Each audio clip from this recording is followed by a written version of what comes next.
நம்ம பார்க்கிறோம் பாருங்க, தேவனை நோக்கி தேவனிடத்துல தேவன் யுத்தம் செய்யும்படியாய், தேவன் ஜெபத்தை கேட்கும்படியாய், தேவன் உதவி செய்யும்படியாக ஒரு விண்ணப்பத்தை இந்த சங்கீதம், இந்த வசனங்கள் நமக்கு உணர்த்துகிறது. இதில் பார்க்கிறோம் 83:1-4 பார்க்கிறோம், தேவனே சும்மா இராதையும் பேசாமல் இராதையும், தேவனே சும்மா இராதையும், இதோ உம்முடைய சத்துருக்கள் கொந்தளித்து உம்முடைய பகைஞர் தலையெடுக்கிறார்கள். உமது ஜனத்துக்கு விரோதமாக உபாய தந்திரங்களை யோசித்து உமது மறைவில் இருக்கிறவர்களுக்கு விரோதமாக ஆலோசனை பண்ணுகிறார்கள். அவர்கள் இனி ஒரு ஜாதியாய் இராமலும் இஸ்ரவேலின் பேர் இனி நினைக்கப்படாமல் போவதற்காக அவர்களை அதம் பண்ணுவோம் வாருங்கள் என்கிறார்கள். இப்படி தேவனுடைய பிள்ளைகளுக்கு விரோதமாக சத்துருக்கள் ஒன்று கூடி உபாய தந்திரங்களை யோசித்து ஆலோசனை பண்ணி அழிப்பதற்காக கூடுகிறார்கள். தேவனே நீ மௌனமாயிராதையும், தேவனே நீ பேசாமல் இராதையும், தேவனே சும்மா இராதையும் என்று சொல்லி ஒரு விண்ணப்பம். அப்போ இங்க நம்ம பார்க்கிறோம், யார் தேவனுடைய சத்துருக்கள், யாரெல்லாம் தேவனுடைய சத்துருக்கள் என்று பார்க்கும்போது ஒரு பெரிய லிஸ்ட் இங்க இருக்கு. சரிங்களா, ஒரு பெரிய லிஸ்ட். அந்த லிஸ்ட்டை நம்ம இப்போ பார்க்கலாங்களா? பாருங்க, அதுல 83ஆம் சங்கீதத்துல 5வது வசனத்துல 8வது வசனம் வரலாம் வாசிங்க. ஏதோமின் கூடாரத்தாரும் இஸ்ரவேலரும் மோவாபியரும் ஆகாரியரும் கேபாலரும் அம்மோனியரும் அமலேக்கியரும் தீருவின் குடிகளோடிய பெலிஸ்தரும் ஏகமனமாய் ஆலோசனை செய்து உமக்கு விரோதமாய் ஒப்பந்தம் பண்ணி கொண்டிருக்கிறார்கள். ஆசிரியரும் அவர்களோடு கூட கலந்து லோத்தின் புத்திரருக்கு உயர்பலமானார்கள். பாருங்க, மீதியாருக்கு தேடுதல் இங்க நம்ம இங்க பார்க்கிறோம் 5வது வசனத்திலிருந்து 8வது வசனம் எல்லாம் பார்க்கும்போது, யாரெல்லாம் தேவனுடைய மறைவில் இருக்கிறவர்களுக்கு விரோதமாக ஆலோசனை பண்ணுகிறார்கள், யாரெல்லாம் தேவனுடைய பிள்ளைகளை அழிக்கும்படி விரோதமாய் உபாய தந்திரங்களை யோசிக்கிறார்கள், யாரெல்லாம் இனி தேவனுடைய பிள்ளைகள் ஒரு ஜாதியாய் இருக்கக்கூடாது, இனி நினைக்கப்படக்கூடாது, அவர்கள் அழிக்கப்படணும்னு சொல்லி யாரெல்லாம் இப்படி யோசித்து விரோதமாய் இருக்கிறாங்க என்று சொல்லி பார்க்கும் பொழுது பாருங்க, முதல்ல எத்தனை கூட்ட ஜனம் பாருங்க. யோதோமின் கூடாரத்தார் 1, இஸ்மவேலர் 2, மோவாபியர் 3, ஆகாரியர் 4, கேபாலார் 5, அம்மோனியர் 6, அமலேக்கியர் 7, தீருவின் குடிகள் 8, பெலிஸ்தியர் 9, அசிரியர் 10, லோத்தின் புத்திரர் 11. இப்ப பாத்தீங்களா எத்தனை விதமான கூட்டத்தார் தேவனுடைய பிள்ளைகளுக்கு விரோதமா இருக்காங்க? 11 கூட்டத்தார் வேற. அதனால இந்த ஆசாப் என்ன பண்றாரு, தேவனை நோக்கி விண்ணப்பம் பண்றாரு, ஆண்டவரே நீர் மௌனமா இராதையும், நீர் பேசாமல் இராதையும், தேவனே சும்மா இராதையும், நீங்க வாங்க, எங்களுக்காக நீங்க என்ன பண்ணணும், இந்த ஜனங்களோடு கூட நீங்க யுத்தம் பண்ணணும்னு சொல்லி தேவனிடத்துல விண்ணப்பம் பண்ணுங்க. ஒரு ஒரு ஒரு ஒரு கூட்ட மக்கள் இல்ல, 2 கூட்ட மக்கள் இல்ல, கிட்டத்தட்ட 11 கூட்ட மக்கள், 11 விதமான ஜாதியார் இங்க என்ன பண்றாங்க, தேவனுடைய பிள்ளைகளுக்கு விரோதமாக நிற்கிறத இங்க பார்க்கணும். அப்போ இந்த ஆசாப் என்ன பண்றாருன்னா, வேதாகமத்துல தேவனாகி கர்த்தர் எப்படியெல்லாம் தேவனுடைய பிள்ளைகளுக்கு விரோதமாய் வந்த சத்துருக்களை அழித்தார் என்கிறத ஒரு சாட்சியா சொல்லி விண்ணப்பம் பண்ணுகிறார். அதை குறித்து தான் இன்னைக்கு நம்ம என்ன பண்ண போறோம், நம்ம தியானிக்க போகிறோம். பாருங்க, அதுல சங்கீதம் 83ஆம் சங்கீதத்துல சரிங்களா, அதுல 9வது வசனத்தையும் 10வது வசனத்தையும் வாசிங்க. மீதியானிற்கு செய்தது போலவும் கீசோன் என்னும் ஆத்மனை எண்ணூரிலே அழிக்கப்பட்டு நிலத்துக்கு எருவாய் போன சிசரா யாபின் என்பவர்களுக்கு செய்தது போலவும் அவர்களுக்கு செய்யும். இங்கே நம்ம பார்க்கிறோம், மீதியானிற்கு செய்தது போலவும் கீசோன் என்னும் ஆற்றண்டை எண்ணூரிலே எந்தோரிலே அழிக்கப்பட்டு நிலத்துக்கு எருவாய் போன சிசேரா யாபின் என்பவர்களுக்கு செய்தது போலவும் அவர்களுக்கு செய்யும். இப்போ நம்ம இங்க கீசோன் என்கிற ஒரு ஸ்தலத்தை குறித்து இந்த இடத்துல நம்ம தியானிக்க போகிறோம். ஹல்லேலூயா, ஆமென். ஹல்லேலூயா, ஆமென். நியாயாதிபதிகள் 4வது அதிகாரம் 1வது வசனத்தை வாசிங்க. நியாயாதிபதிகள் 4ஆம் அதிகாரம் 1வது வசனம்.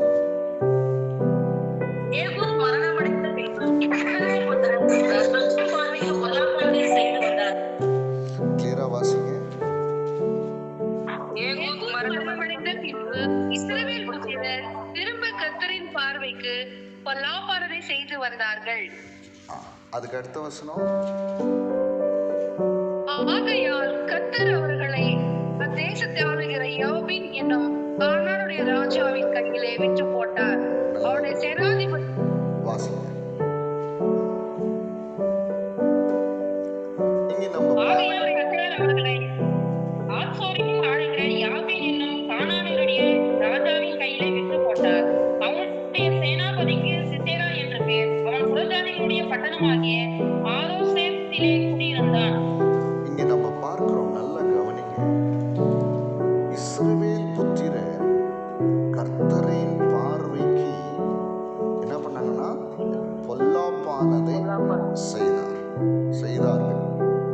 ஆதலால் கர்த்தர் என்ன பண்ண தெரியுமா, தம்முடைய ஜனங்களை யார்கிட்ட ஒப்பு கொடுக்கிறாருங்க? கானானுடைய ராஜாவாகிய யாபின் என்கிற ஒரு ராஜாவுடைய கரத்துல அந்த தம்முடைய பிள்ளைகளை என்ன பண்றாருங்க, விற்று போட்டார். என்ன பண்ணாருங்க? விற்று போட்டார். இப்போ நான் உங்ககிட்ட ஒரு கேள்வி கேட்கிறேன். இப்போ இந்த சூழ்நிலையில இந்த இஸ்ரவேல் மக்கள் எந்த இடத்துல வாழ்ந்து கொண்டிருக்கிறாங்க தெரியுமா?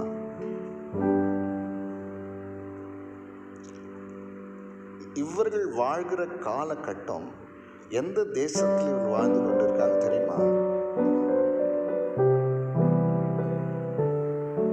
இந்த நியாயாதிபதிகள் 4ஆம் அதிகாரத்தில் இந்த சம்பவமானது எந்த தேசத்தில் நடக்கிறது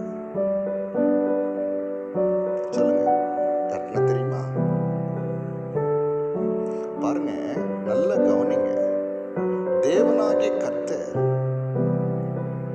எகிப்தில் அடிமையாயிருந்த தம்முடைய ஜனத்தை விடுதலை ஆக்கி 40 வருஷம் வனாந்தரத்தில் அவர்களை நடத்தி அதற்கு பிறகு பாலும் தேனும் ஓடுகிற சிங்காரமான தேசத்தை அவர்களை கொண்டு வந்தார். ஆமா தானே? இப்போ நல்லா கவனிங்க. அந்த பாலும் தேனும் ஓடுகிற தேசத்துல யோசுவாக்கு அப்புறம் தேவனை அறியாத, தேவனுடைய செய்கைகளை புரிந்து கொள்ள முடியாத, அவருடைய காரியங்களிலே தங்கள் மனதை செலுத்தாத அடுத்த சந்ததி உருவானது. அவர்கள் என்ன பண்ணாங்கன்னா தேவனுடைய பார்வைக்கு பொல்லாப்பானதை செய்தார்கள். எந்த இடத்துல இருந்து பார்க்கும்போது, தேவன் ஆசீர்வாதமாய் நம்முடைய முற்பிதாக்களுக்கு வாக்குதத்தம் பண்ணின அந்த கானான் தேசத்துல தான் யாருடைய கரத்துல தேவனாகிய கர்த்தர் விட்டு போட்டார்?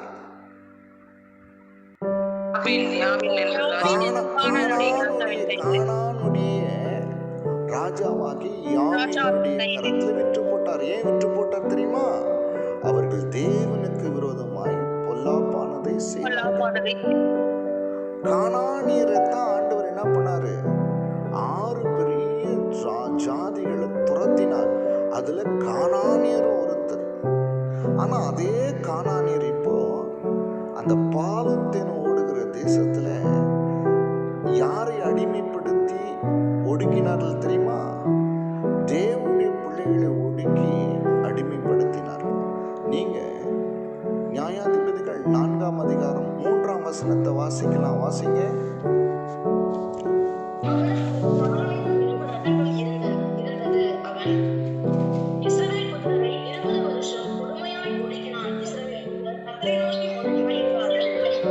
இங்க நம்ம பார்க்கிறோம், நல்ல கவனிங்க, 20 வருஷம் கொடுமையாக இஸ்ரவேல் புத்திரரை ஒடுக்கினானா.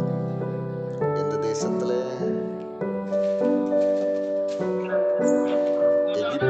எகிப்திலையா? இல்ல, கானான் தேசத்துல. தேவன் சுதந்திரமாய் கொடுத்த, ஆசீர்வாதமாய் கொடுத்த, வாக்குத்தத்தம் பண்ணின அந்த தேசத்துல பாத்தீங்களா, யாரையெல்லாம் ஆண்டவர் துரத்தினாரோ, யாருக்கு முன்னாடிலாம் தம்முடைய மகிமையை காண்பித்தாரோ, அவனுக்கு முன்பாக, அந்த கானானுடைய ராஜாவுக்கு முன்பாக இவங்க என்ன பண்ணாங்க? விற்று போடப்பட்டார்கள். அவன் 20 வருஷம் கொடுமையாக ஒடுக்கினான். காரணம் என்ன தெரியுமா? சொல்லுங்க, காரணம் என்ன? நல்லா நான் உங்களுக்கு ஒரு காரியத்தை நான் சொல்றேன், நல்லா கவனிச்சுக்கோங்க. நம்ம பிசாசின் இடத்திலிருந்து விடுதலையாக்கப்பட்டு, சாபத்திலிருந்து விடுதலையாக்கப்பட்டு, பாவத்திலிருந்து விடுதலையாக்கப்பட்டு, பலவீனத்திலிருந்து விடுதலையாக்கப்பட்டு, அந்தகாரத்திலிருந்து விடுதலையாக்கப்பட்டு தேவன் ஒரு ரட்சிப்பை கொடுக்கும் பொழுது, அந்த ரட்சிப்பை காத்து கொள்ளாத பட்சத்தில், அந்த ரட்சிப்பை உதாசீனப்படுத்துகிற பட்சத்தில், அந்த ரட்சிப்புக்கு ஏற்ற மாதிரி நம்முடைய வாழ்க்கை வாழாத பட்சத்துல பாருங்க, மீண்டுமாய் நாம் என்ன பண்றோம்? அடிமைத்தனத்துக்குள்ளானவர்களாய் மாறிவிடுகிறோம். என்றைக்கு ஆண்டவருக்கு விரோதமாய் நம்ம வாழும்போது, தேவன் மன்னித்த பாவங்களை திரும்ப செய்யும் போது, தேவன் ஏற்றுக்கொள்ளாததை செய்யும் போது, தேவன் அருவருக்கிறதை செய்யும் போது, நம்முடைய ரட்சிப்பானது அந்த இடத்துல சிதைக்கப்படுகிறது. நம்முடைய கிருபையானது அங்க என்ன ஆயிடுதுன்னா இல்லாமல் போய்விடுகிறது, நம்மை விட்டு விலகி போய்விடுகிறது. அப்போ என்ன நடக்கிறது தெரியுமா? திரும்ப இருள் என்ன பண்ணுது? பற்றி கொள்கிறதா இருக்கிறது. அப்போ அவருடைய வாழ்க்கை திரும்ப பழைய நிலைமையை விட இன்னும் மோசமான ஒரு நிலைமைக்கு சென்று விடுகிறது. அவங்க பலவீனம் அடைகிறார்கள், வியாதிப்படுகிறார்கள், பிசாசினாலே இன்னும் வேதனைப்படுத்தப்படுகிறார்கள். அதனால இந்த வசனத்திலிருந்து நாம் என்ன தெரியுமா புரிந்து கொள்ளணும்? ஒன்னே ஒன்று சொல்றேன், கர்த்தர் கிருபையாய் ரட்சிப்பை கொடுத்து நம்மை விடுதலையாக்கினார் என்று சொன்னால், அந்த ரட்சிப்புக்கு ஏற்றபடி நம்முடைய வாழ்க்கையை நாம் என்ன பண்ணணும்? காத்து கொள்ளும் பொழுதுதான் நம்முடைய கிருபையும் பாதுகாப்பும் பலனும் சுகமும் தேவ சமாதானமும் தேவ பிரசன்னமும் நம்மை விட்டு விலகாது. Praise the Lord. ஆமென். இன்றைக்கு கிறிஸ்தவ வாழ்க்கை எப்படி இருக்குன்னா, ஆண்டவர் கிருபையாய் அந்த ரட்சிப்பை கொடுக்கும் பொழுது, கிருபையாய் ஏற்றுக்கொண்டு மன்னித்து வாழ்வை உயர்த்தும் போது, அவர்கள் என்ன பண்றாங்கன்னா திரும்பி பார்க்கிற காரியத்தை நம்ம பார்க்கிறோம். அவர்கள் என்ன பண்றாங்கன்னா தேவன் மன்னித்த பாவங்களை செய்கிறது மாத்திரமல்ல, தேவனுக்கு பிரியமில்லாத வாழ்க்கை வாழும்போது, இப்ப இருக்கிற கிறிஸ்தவ உலகத்தை குறித்து நான் சொல்கிறேன், அவர்கள் பழைய அடிமைத்தனத்துக்கு சென்று விடுகிறார்கள். சரிங்களா? அதே பலவீனம், அதே பாடுகள், அதே போராட்டம், அதே அவமானம், அதை விட அதிகமாயிடுது. தேவனிடத்துல வருவதற்கு முன்பாக இருந்த அவருடைய வாழ்க்கையின் பலவீனங்கள் என்ன ஆயிடுனா, ரட்சிப்பை உதாசீனப்படுத்தும் போது, கிருபை இழக்கும் போது, அதை விட கொடுமையான ஒரு வாழ்க்கை இந்த காலத்துல கிறிஸ்தவ மக்கள் வாழ்கிறத நம்ம பார்க்கிறோம். அதற்கு காரணம் என்னன்னு சொன்னா, தேவனுக்கு பிரியமில்லாத வாழ்கிற ஒரு வாழ்க்கை. அப்போ இந்த சூழ்நிலையில தான் அவங்க தேவனை நோக்கி கதறுகிறாங்க. சரிங்களா? தேவனை நோக்கி கதறுகிறாங்க. அப்போ தேவனாகிய கர்த்தர் தொபோரால் என்கிற ஒரு தீர்க்கதரிசியானவளை தெரிந்து கொள்கிறார். பாராக் என்கிற ஒரு சேனாபதியை கர்த்தர் என்ன பண்றாரு? தெரிந்து கொள்கிறார். நியாயாதிபதிகள் 4வது அதிகாரம் 7வது வசனத்தை வாசிங்க.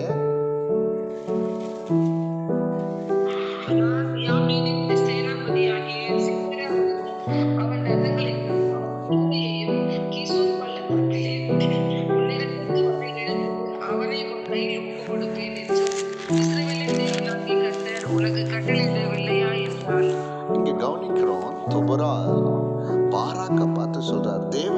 கர்த்தர் யாபீனின் சேனாபதியாகிய சிசராவையும் அவன் ரதங்களையும் அவன் சேனையையும் கீசோன் பள்ளத்தாக்கிலே உன்னிடத்திற்கு வர இழுத்து அவனை உன் கையில் ஒப்பு கொடுப்பேன் என்றும் இஸ்ரவேலின் தேவனாகிய கர்த்தர் உனக்கு கட்டளையிடவில்லையா என்றார். Praise the Lord. Amen. இங்க நம்ம பார்க்கிறோம் தேவனாகிய கர்த்தர் என்ன பண்றான், கீசோன் பள்ளத்தாக்கிலே அந்த யாபீனுடைய சேனாதிபதியாகிய சிஸ்ராவையும் அவன் சேனையும் அங்கு இழுத்தாராம், அங்க கொண்டு வந்தாராம், அந்த இடத்துல அவங்கள கொண்டு வர வைத்தாராம். இங்கேதான் நான் ஏற்கனவே சொன்னேன், இன்னைக்கு நம்ம தியானிக்க போற பகுதி கீசோன் என்கிற ஒரு இடம். சரிங்களா? கீசோன் என்கிற பள்ளத்தாக்கு. இங்க நியாயாதிபதியில் வருகிற அந்த கீசோன் சங்கீதத்துல வருகிறதுக்கு காரணம் என்ன சொன்னா, அந்த கீசோன் பள்ளத்தாக்கிலே தேவனாகிய கர்த்தர் ஒரு மகிமையான காரியத்தை செய்து தம்முடைய பிள்ளைகளுக்கு விரோதமாய் எழும்பின, தம்முடைய பிள்ளைகளை அழித்து ஒடுக்கினவர்களை கர்த்தர் என்ன பண்ணார், அதம் பண்ணினார் அந்த கீசோன் பள்ளத்தாக்கில். அதே போல எங்க ஆசாப் என்ன சொல்றாரு, தேவனாகிய கர்த்தாவே, எங்களை சுற்றி எத்தனை ஜாதி ஜனக்கூட்டத்தார் இருக்கிறார்கள், 11 ஜனக்கூட்டத்தார் இருக்கிறார், இவர்களையும் நீங்க என்ன பண்ணுங்க, கீசோன் பள்ளத்தாக்கிலே செய்தது போல அவர்களை செய்யும். இப்போ இந்த கீசோன் பள்ளத்தாக்கிலே என்ன நடந்தது என்று சொல்லி பார்க்கும்போது, தேவனாகிய கர்த்தர் சிசராவையும் அவன் ரதங்கள், எவ்வளவு ரதங்கள் சொன்ன நான் உங்களுக்கு, 900 ரதங்களை என்ன பண்றாருன்னா இந்த கீசோன் பள்ளத்தாக்கிலே கொண்டு வருகிறார். சரிங்களா? பள்ளத்தாக்கிலே கொண்டு வருகிறார். கொண்டு வந்து பாராக்குடைய கரங்களிலே ஒப்பு கொடுக்கணும், பாராக்க அங்க அழிக்கணும். அதனால அவங்க இழுக்கிறார், கர்த்தர் இழுத்து கொண்டு வந்தாராம். யார் இழுத்து கொண்டு வந்தது?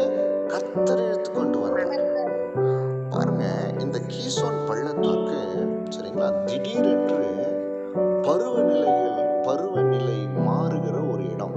ஏன் அவர் வந்து வேற இடத்துக்கு கூட தேவனாகிய கர்த்தர் அவங்கள கொண்டு போயிருக்கலாம், ஆனா அங்க கொண்டு போல, கீசோன் பள்ளத்தாக்குல கொண்டு வந்தாராம். ஆசாப் சொல்றாரு, கீசோன்ல செய்தது போல இப்ப இவங்களுக்கு செய்யும். அப்ப கீசோன்ல தேவன் செய்த வினோதமான அற்புதமான காரியம் என்ன என்று சொல்லி பார்க்கும்போது, இந்த கீசோன் பள்ளத்தாக்கு எப்பொழுதுமே தண்ணி நிறைந்ததா காணப்படும். திடீரென்று சரிங்களா, பருவகாலம் திடீரென்று மாறி வெள்ளப்பெருக்கு எடுத்து ஓடுமா. சரிங்களா? அதனால கர்த்தர் என்ன பண்ணார்னா, இந்த சிசராவையும் அவனோடு கூட அவன் சேனையும் 90 இருப்பு ரதங்களையும் என்ன பண்ணார், அங்க கொண்டு வந்தார். சரிங்களா? நம்ம பார்க்கிறோம், வாசிக்கலாம். வாசிங்க. நியாயாதிபதிகள் 4வது அதிகாரம் 4ஆம் அதிகாரம் 14வது வசனத்திலிருந்து 16வது வசனம் வரையும் கிளியரா வாசிங்க. அப்பொழுது தெபொராள் பாராக்கை நோக்கி, எழுந்து போ, கர்த்தர் சிசெராவை உன் கையில் ஒப்பு கொடுக்கும் நாள் இதுவே, கர்த்தர் உனக்கு முன்பாக புறப்படவில்லையா என்றாள். அப்பொழுது பாராக்கும் அவன் பின்னாலே 10,000 பேரும் தாபோர் மலையிலிருந்து இறங்கினார்கள். கர்த்தர் சிசெராவை அந்த எல்லா ரதங்களையும் சேனை அனைத்தையும் பாராக்குக்கு முன்பாக பட்டயக்கருக்கினால் கலங்கடித்தார். சிசெரா ரதத்தை விட்டு இறங்கி கால்நடையாய் ஓடி போனான். பாராக் ரதங்களையும் சேனையையும் புறஜாதிகளுடைய ஆரோசேத் மட்டும் துரத்தினான். சிசெராவின் சேனை எல்லாம் பட்டயக்கருக்கினால் விழுந்தது, ஒருவனும் மீதியாய் இருக்கவில்லை. பாருங்க, ஆண்டவர் என்ன பண்றாருன்னா, எப்படி இந்த யுத்தத்தை செய்தார் சொல்லி இன்னும் தெளிவா நம்ம வாசிக்கலாம் சொல்லி பார்க்கும்போது, நியாயாதிபதிகள் 5வது அதிகாரம் 20வது வசனம் 21வது வசனம். வானத்திலிருந்து யுத்தம் உண்டாயிற்று, நட்சத்திரங்கள் தங்கள் அயனங்களிலிருந்து சிசெராவோடு யுத்தம் பண்ணினார். கீசோன் நதி பூர்வ நதியாகிய கீசோன் நதியே அவர்களை அடித்துக் கொண்டு போயிற்று. என் ஆத்துமாவே, நீ பலவான்களை மிதித்தாய். இங்க பார்க்கிறோம், தேவனாகிய கர்த்தர் பருவ காலங்களை, பருவ சூழ்நிலையை மாற்றினார். வானத்திலிருந்து யுத்தம் உண்டாயிற்று. நட்சத்திரங்கள் தங்கள் அயனங்களிலிருந்து சிசராவோடு போராடின. அந்த பருவ கால சூழ்நிலை நிமித்தமா என்னாச்சுன்னா, அந்த கீசோன் நதியில வெள்ளம் அப்படியே வேகமா என்ன பண்ணுச்சா, இந்த ரதங்களை எல்லாம் என்ன பண்ணுச்சு, அழிச்சு போட்டுச்சா. பார்த்தீங்களா என்னாச்சு? இதில் தான் பார்க்குறோம். கீசோன் நதி, பூர்வ நதியாகிய கீசோன் நதியே அவர்களை என்ன பண்ணுது, அடித்து கொண்டு போயிடுச்சு. பார்த்தீங்களா? ஏன் ஆசாப் 83வது சங்கீதத்திலே தேவனுடைய பிள்ளைகள் நிர்மூலமாக வேண்டும், தேவனுடைய மறைவில் இருக்கிற தேவனுடைய பிள்ளைகள் அதமாக வேண்டும் என்று சொல்லி 11 ஜாதி ஜனங்கள் என்ன பண்ணாங்க, எதிர்த்து வரும்போது இந்த ஆசாப் என்ன வேண்டுதல் செய்கிறார்னா, தேவனாகிய கர்த்தாவே, கீசோனிலே நடந்தது போல நீர் என்ன பண்ணும், எங்களுக்காக நீர் என்ன பண்ணணும், யுத்தம் பண்ணணும் சொல்லி இங்கே வேண்டுகிறத பார்க்கிறோம். கீசோன்ல என்ன நடந்தது என்று சொல்லி பார்க்கும்போது பருவ கால சூழ்நிலை மாறி வெள்ளம் அடிச்சுட்டு என்ன பண்ணுச்சு, அப்படியே அந்த ரதங்கள் எல்லாம் அழித்து போட்டுச்சான். பிரைஸ் தி லார்ட், ஹல்லேலூயா. இந்த சிசரா 900 இரும்பு ரதங்களை வச்சுட்டு பயங்கர பராக்கிரமசாலிய அவன் என்ன பண்ணான், சரிங்களா? அவன் என்ன பண்ணான், அவ்வளோ ஒரு பராக்கிரமசாலியா அவன் என்ன பண்ணான் இருந்தான். அவனை எதிர்த்து யாருமே இல்லை அப்படின்ற ஒரு சூழ்நிலையில அவன் தன் ரதங்களை எல்லாம் நம்பிக்கொண்டு இருந்தான். சரிங்களா? பாருங்க, அதுல நான் உங்களுக்கு நீங்க வாசிங்க. நியாயாதிபதிகள் 5வது அதிகாரம், சரிங்களா? அங்கே 28வது வசனத்திலிருந்து, சரிங்களா, 30வது வசனம் வரலாம் வாசிங்க. நியாயாதிபதிகள் 5:28 30.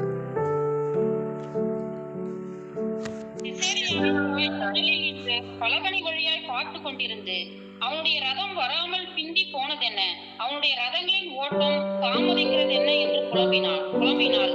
அவளுடைய நாயகிகளில் புத்திசாலிகள் அவளுக்கு உத்தரவு சொன்னதுமன்றி அவள் தானும் தனக்கு மறுமொழியாக, அவர்கள் கொள்ளையை கண்டுபிடிக்கவில்லையா, அதை பங்கிட வேண்டாமோ, ஆளுக்கு 2 பெண்களையும் சிசேராவுக்கு கொள்ளையிட்ட பலவர்ணமான ஆடைகளையும் கொள்ளையிட்ட பலவர்ணமான சித்திரை தையல் ஆடைகளையும் கொள்ளையிட்டவர்கள் கழுத்துக்கு இருபுறமும் பொருந்தும் சித்திரையர்கள் உள்ள பலவர்ணமான ஆடையையும் கொடுக்க வேண்டாமோ என்றார்.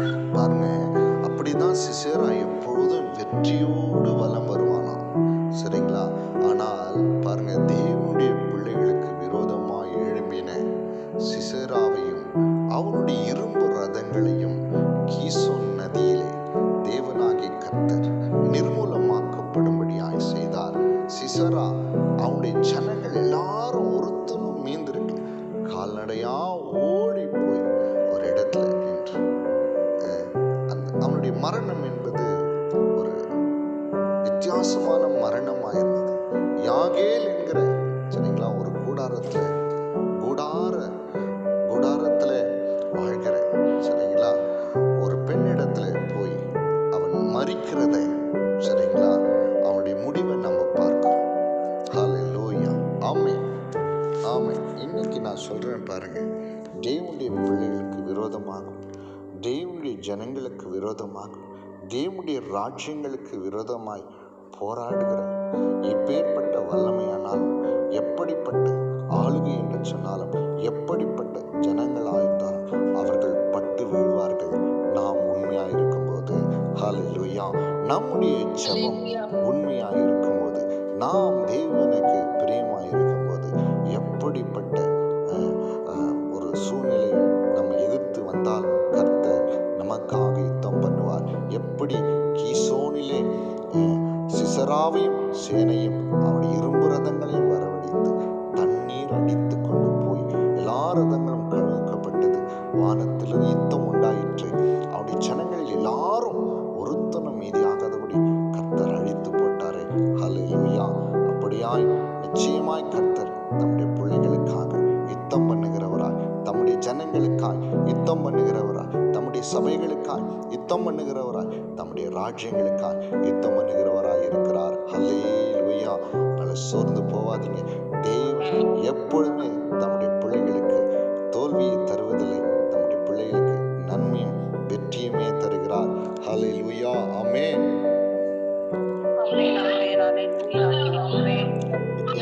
கொஞ்சம் சத்தமா. ஆமீன் ஆமீன். இப்படித்தான் சரிங்களா, கீசோனிலே ஒரு பெரிய சம்பவம் நடந்தது. அதனால தான் அந்த சம்பவத்தை சுட்டி காண்பித்து ஆசாப் தேவனிடத்துல மன்றாடுகிறார். எங்களை சுற்றிலும் உமது மறைவில் இருக்கிற உம்முடைய பிள்ளைகளை சுற்றிலும் அழிக்க வேண்டும், நிர்மூலமாக்க வேண்டும் என்று போராடுகிற 11 ஜாதியான ஜனங்களை கர்த்தாவே நீர் என்ன பண்ணும், அதம் பண்ணுங்க. எப்படி சிசேராவையும் அவன் சேனையும் இரும்பு ரதங்களையும் கீசோனிலே வரவழைத்து அழித்தீரோ அதே போல செய்யும் என்று நீங்கள் அந்த சம்பவத்தை நினைப்பூட்டி தேவனிடத்தில் வேண்டுகிறதை நாம் பார்க்கிறோம். Praise the lord. அல்லேலூயா. ஆமென். வேதத்துல அநேக இடங்களிலே பார்த்தீங்கன்னா நிறைய சம்பவங்களை வைத்துத்தான் பரிசுத்தவான்கள் ஜெபித்தார்கள். அவர்களுக்கு முன்பாக சரிங்களா வாழ்ந்த அநேக பரிசுத்தவான்களுடைய வாழ்க்கையில தேவன் செய்த அற்புதங்களையும் அடையாளங்கள் நினைப்பூட்டி தேவ சமூகத்தில் விழுந்து மன்றாடி அதை சுட்டி காண்பித்து அன்றைக்கு அப்படிப்பட்ட வெற்றியை கொடுத்தீரே, இன்றைக்கும் எங்களுக்கு கொடும் என்று சொல்லி அதை சுட்டி காட்டி தேவனிடத்தில் வேண்டி வெற்றி பெற்றதை பார்க்கிறோம். நாம் கூட வேதத்தில் வாசிக்கிற வேதத்தில் இருக்கிற அநேக காரியங்களை நம்ம என்ன பண்ணணும், பார்க்கணும். பார்க்கும்போது அவைகளெல்லாம் நமக்கு திருஷ்டாந்தங்களாக, நமக்கு எடுத்துக்காட்டாக அவைகளெல்லாம் வைத்து நம்ம என்ன பண்ணணும், நம்ம ஜெபிக்கிறவர்களா இருக்கணும். ஹல்லேலூயா. ஆமென். அவைகளெல்லாம் வைத்து நம்ம என்ன பண்ணணும், ஜெபிக்கிறவர்களா இருக்கணும். Praise the lord. அல்லேலூயா. அதனால்தான் எல்லாமே நமக்கு என்ன பண்ணப்பட்டிருக்குது, வேதாகமத்தில் நமக்கு எழுதப்பட்டிருக்கிறது. இதெல்லாம் நடந்தது. இதெல்லாம் நம்ம எத்தனையோ முறை இந்த சங்கீதத்தை வாசிப்போம். ஆனால் இந்த கீசோன் நதியிலே என்ன நடந்தது என்பதை நம்ம புரியாமல் இருக்கலாம். கர்த்தர் இன்னைக்கு அந்த சம்பவத்தை நமக்கு நினைப்பூட்டி சரிங்களா, நான் இப்படிப்பட்ட காரியத்தை தம்முடைய ஜனங்களுக்காக தேவன் செய்தார் என்பதை நினைப்பூட்டுகிறது நம்ம பார்க்கிறோம். Praise the Lord. Price the Lord. அதே போல பாருங்க, அதே போல சங்கீதம் 83:11-12 வரலாம் வாசிங்க. அவர்களையும் அவர்கள் அதிபதிகளையும் ஓரேபுக்கும் சேபுக்கும் அவர்கள் பிரபுக்களை எல்லாம் சேபாவுக்கும் சல்முனுக்கும் சமமாக்கும். தேவனுடைய வாசஸ்தலங்களை எங்களுக்கு சுதந்திரமாக நாங்கள் கட்டிக்கொள்வோம் என்று சொல்லுகிறார்களே. பாருங்க, இங்க நம்ம பார்க்கிறோம், இங்க ஒரு 2 பேரை பார்க்கிறோம். யாரது? ஓரேப், சேபு. ஆமா, இந்த ரெண்டு பேரும் யாருன்னு பார்த்தீங்கன்னா, நியாயாதிபதிகள் 7வது அதிகாரம் 25வது வசனத்தை வாசிங்க.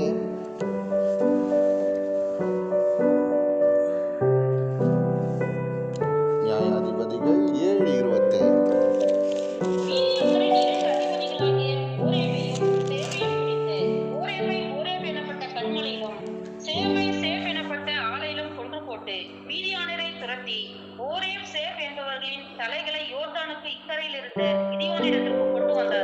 இங்க நம்ம பார்க்கிறோம்ல 83வது சங்கீதத்துல கீசோனை குறித்து பார்த்துட்டு அதுக்கப்புறம் ஓரேப் சேபை குறித்து பார்த்தோம். இவங்க 2 பேரும் யாருன்னு பார்க்கும்போது 2 ராஜாக்கள், மீதியானியருடைய 2 ராஜாக்கள். இவங்களை என்ன பண்றாங்க, கண்மலையில என்ன பண்றாங்க, கொன்று போட்டு அவங்களுடைய தலையை என்ன பண்றாங்க, எடுத்துட்டு வந்து மீதியானிட்ட கொடுக்குறாங்க. அவங்கள போல இவங்களாம் என்ன பண்றாங்க, எங்களுடைய தேவனுடைய அந்த இடத்தை அபகரிக்கணும்னு நினைக்கிறாங்க, தேவனுடைய சுதந்திரத்தை அபகரிக்கணும்னு நினைக்கிறாங்க. அவங்கள நீங்க என்ன பண்ணுங்க, இந்த 11 ராஜ்யத்தின் ஜனங்களை என்ன பண்ணுங்க, ஓரேப் சேபு அவங்களுக்கு நீங்க என்ன பண்ணுங்க, சமமாக்குங்க. அதுக்கப்புறம் இன்னொரு வசனத்தை நம்ம வாசிக்கணும் இல்ல, 12வது வசனம். இது 12வது வசனம் சங்கீதம் வாசிங்க 12. அதுல 83:12. தேவனுடைய வாசஸ்தலங்களை எங்களுக்கு சுதந்திரமாக நாங்கள் கட்டிக்கொள்வோம் என்று சொல்லுகிறார்களே. அதுக்கப்புறம் தேவனே அவர்களை சுழல் காற்றின் பொழுதிக்கும் காற்று முகத்தில் பறக்கும் துரும்புக்கும் சமமாக்கும். இல்லை, நீங்க அதுல 83வது சங்கீதத்துல பார்க்கும்போது நீங்க பாருங்க, அவர்களை ஓரேபுக்கும் சேபுக்கும் அவர்களை பிரபுக்களை எல்லாம் சேபாவுக்கும் சல்முனாவுக்கும் என்ன பண்ணுங்க, சமமாக்குங்க. இங்கே பார்க்குறோம் ஓரேபு, சேபு, அதே போல் சேபா, சல்முனா. இப்போ இந்த ஓரேபும் சேப்பும் யாருன்னு பார்த்தோம்? மீதியானுடைய 2 ராஜாக்கள். அதேமாதிரி சேபா, சல்முனா யாருன்னு பார்த்தீங்கன்னா அவங்களும் என்ன பண்ணுறாங்க? மீதியானுடைய இன்னொரு 2 ராஜாக்கள். நியாயாதிபதிகள் 8வது அதிகாரம் 21வது வசனத்தை வாசிங்க. அப்பொழுது சேபாவும் சல்முனாவும், நீரே எழுந்து எங்கள் மேல் விழும். மனுஷன் எப்படியோ அப்படியே அவன் பலனும் இருக்கும் என்றார்கள். இனியும் எழுந்து சேபாவையும் சல்முனாவையும் கொன்று போட்டு அவர்கள் ஒட்டகங்களின் கழுத்துகளில் இருந்த காந்தக்காரங்களை எடுத்துக் கொண்டான். பார்த்தீங்களா? இப்படி சரிங்களா, கீசோனிலே நடந்தது போலவும், ஓரேப் சேபோக்கு அந்த 2 ராஜாக்களுக்கு நடந்தது போலவும், சேபா சல்முனாக்கு நடந்தது போலவும் நீங்கள் என்ன பண்ணுங்க? அவர்களை அப்படியே அதம் பண்ணுங்கன்னு சொல்லி இந்த ஆசாப் வேண்டுகிறத பார்க்கணும். அதே போல் 10ஆம் வசனத்தை பார்க்கும்போது, நிலத்துக்கு எருவாய் போன சிசேரா யாபீன் என்பவர்களுக்கு செய்தது போலவும் அவர்களுக்கு செய்யும். இவங்க இந்த நான் சொன்னல யாபீன் யாரு? மீதியானுடைய கானானுடைய ராஜா. எத்தனை வருஷம் அவன் அரசாட்சி பண்ணா? 20 வருஷம் கொடுமையா அரசு. அவன் அவனை அடித்து எங்க போட்டாங்கன்னா நிலத்துக்கு எருவா போயிட்டான். அவன் பாருங்க, இல்லை எவ்வளோ அவனை புதைக்கல. யாபீனையும் புதைக்கல, சிசராவையும் புதைக்கல. அவர்கள் என்ன பண்ணாங்களாம்? நிலத்துக்கு எருவாய் போனார்களாம். இப்படியெல்லாம் நீர் எங்களுக்காக நீர் செய்தீரே, இப்போதும் செய்யும் என்று சொல்லி ஆசா தேவனிடத்தில் மன்றாடுகிறது. தேவனே மௌனமா இராதையும், பேசாமல் இராதையும், தேவனே சும்மா இராதையும். உம்முடைய சத்துருக்களாகியவங்களாம் என்ன பண்றாங்க? கொந்தளித்து உம்முடைய பகைஞர் தலையெடுக்கிறார்கள். உமது ஜனத்துக்கு விரோதமாய் உபாய தந்திரங்களை யோசித்து உமது மறையில் இருக்கிறவர்களுக்கு விரோதமாக ஆலோசனை பண்ணுகிறார்களே. எங்களெல்லாம் அதம் பண்ணணும்னு நினைக்கிறாங்களே, இவங்களெல்லாம் இப்படியாய் மாற்றும் என்று சொல்லி ஆசாப் வேண்டுதல் பண்ணி கடைசியா பார்த்தீங்கன்னா அருமையான ஒரு சரிங்களா விண்ணப்பத்தோடு இதை முடிக்கிறாரு. அதில் 16வது வசனத்திலிருந்து, சங்கீதம் 83 16லேருந்து 18 வரை வாசிங்க. கர்த்தாவே, அவர்கள் உமது நாமத்தை தேடும்படிக்கு அவர்கள் முகங்களை அவமானத்தாலே மூடும். யெகோவா என்னும் நாமத்தை உடைய தேவரின் ஒருவரை பூமி அனைத்தின் மேலும் உன்னதமானவர் என்று மனுஷர் உணரும்படி அவர்கள் என்றைக்கும் வெட்கி கலங்கி நாணமடைந்து அழிந்து போவார்களாக. ஆமென், ஆமென், ஆமென். தேவனாகிய கர்த்தர் யெகோவா என்னும் நாமத்தை உடையவர், தேவரீர் ஒருவரே பூமி அனைத்தின் மேலும் உன்னதமானவர் என்று மனுஷரெல்லாம் உணரும் ஆண்டவரே. ஆமத்தானே? இன்னைக்கு தேவனாகி கர்த்தரை உணர முடியாதனால தான் நமக்கு எதிரான பேச்சுக்களும் நமக்கு எதிரான செயல்பாடுகளும் சரிங்களா நடக்கிறத நம்ம பார்க்கிறோம். கர்த்தாவே, அவர்கள் உமது நாமத்தை தேடணும், அவர்கள் முகங்களை அவமானத்தில் மூடு ஆண்டவரே. யெகோவாயினும் நாமத்தை உடைய தேவரீர் ஒருவரே பூமி அனைத்தின் மேலும் உன்னதமானவர் என்று என்ன பண்ணணும்? மனுஷரெல்லாம் உணரணும் ஆண்டவரே. நாங்கள் ஆராதிக்கிற தேவன், நாங்கள் வணங்குகிற தெய்வம் எங்கள் ஆண்டவராகிய இயேசு கிறிஸ்து. அவர் மாத்திரமே பூமி அனைத்தின் மேலும் உன்னதமானவர் என்று சொல்லி எல்லாரும் உணரணும் ஆண்டவரே. அவர்கள் என்றைக்கும் வெட்கி கலங்கி ஞானமடைந்து அழிந்து போன ஆண்டவரே என்று சொன்னார். நீர் ஒருவரே கர்த்தர், உமக்கு விரோதமாய், உம்முடைய ஜனத்துக்கு விரோதமாய், உம்முடைய ஜனத்தின் ராஜ்யத்துக்கு விரோதமாய், உம்முடைய ராஜ்யத்துக்கு விரோதமாய் ஒருவரும் வரக்கூடாது என்று சொல்லி ஆசா இந்த சங்கீதத்தை முடிக்கிறத பார்க்கிறோம். ஹல்லேலூயா, ஆமென். தேவனுடைய பிள்ளைகளே, இந்த நாளில் கூட கர்த்தர் இந்த 83வது சங்கீதத்தில் நமக்கு அநேக நம்முடைய முற்பிதாக்களுக்கு செய்த, அவர்களுக்காக யுத்தம் பண்ணின அநேக காரியங்களை, வீழ்த்தின ராஜாக்களை குறித்து நாம் பார்த்தோம். நிச்சயமாய் நம்முடைய தேவனாகிய கர்த்தர் நமக்கு எப்போதும் துணை செய்கிறவராயிருக்கிறார். நமக்காக எப்போதும் யுத்தம் பண்ணுகிற தேவனாயிருக்கிறார். ஹல்லேலூயா, ஹல்லேலூயா, ஹல்லேலூயா.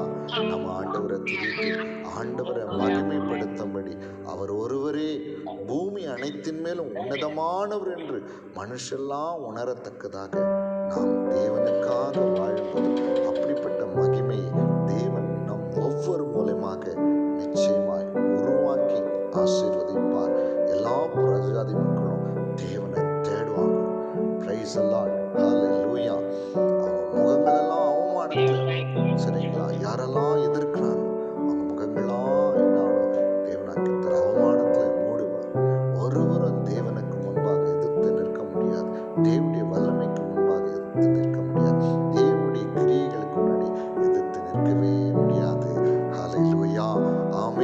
இன்றைக்கும் கீசோன் என்கிற நதியை குறித்தும் அந்த பள்ளத்தாக்கிலே நடந்த தேவனுடைய அதிசயங்களை குறித்தும் யாபீன் சிசேரா எப்படி அவர்கள் மரித்து நிலத்துக்கு எருவாய் போனதை குறித்தும் அதே போல ஒரே சமு செபாவும் அதே போல சேபாவும் சல்முனாவும் எப்படி அழிக்கப்பட்டார்கள் என்பதையும் தேவன் எப்படி அவர்களை அழித்தார் என்பதையும் இந்த நாளிலே நாம் உணர்ந்து கொண்டோம். இப்படிப்பட்ட அநேக காரியங்கள் பரிசுத்த வேதாகமத்திலே நமக்காக தேவனாகிய கர்த்தர் சுட்டி காண்பித்து நான் அவருடைய பிள்ளைகளுக்காக யுத்தம் செய்தேன் என்கிறதை நமக்கு உணர்த்திருக்கிறார். ஆதலால் நாமும் தேவனை பற்றி கொண்டு தேவனுக்காக வாழும்போது உண்மையா இருக்கும்போது கர்த்தர் அந்த யுத்தத்துல எப்படி ஜெயத்தை கொடுத்தாரோ அதே போல நமக்கும் ஜெயத்தை கொடுத்து நம்மை ஆசீர்வதிக்கிறவராயிருக்கிறார். ஹல்லேலூயா, ஹல்லேலூயா, ஹல்லேலூயா, ஹல்லேலூயா, ஹல்லேலூயா. அதனால சோர்ந்து போவாதீங்க. கர்த்தர் நிச்சயமாய் நமக்கு ஆயத்தம் பண்ணுவார். நம்ம நீதிலையும் நம்முடைய பரிசுத்தத்திலையும் நம்முடைய விசுவாசத்திலையும் நம்முடைய தாழ்மையிலும் நம்முடைய கீழ்ப்படுதலையும் தளர்ந்து போகாம தேவனுக்காக வாழ்வோம். இப்பொழுது கூட நம்முடைய மத்தியில் இருக்கிற அந்த மனோகர்கள் நமக்காக ஜெபிப்பார்கள்.